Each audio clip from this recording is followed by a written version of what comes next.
Hello everyone, back with another video. Today I'm gonna show you how to add payment method on Kucoin. To do so, you have to go to any web browser, as I'm using Google Chrome, and search for Kucoin, and then get into the Kucoin website.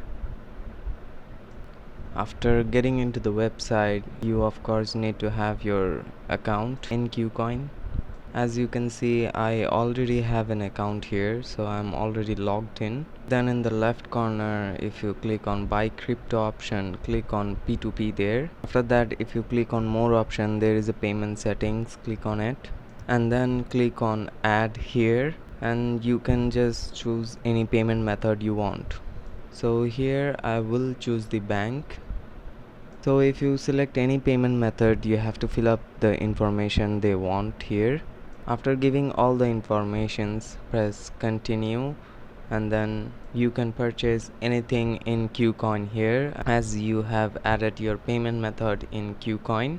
So if this video is really helpful to you, don't forget to like the video and subscribe the channel.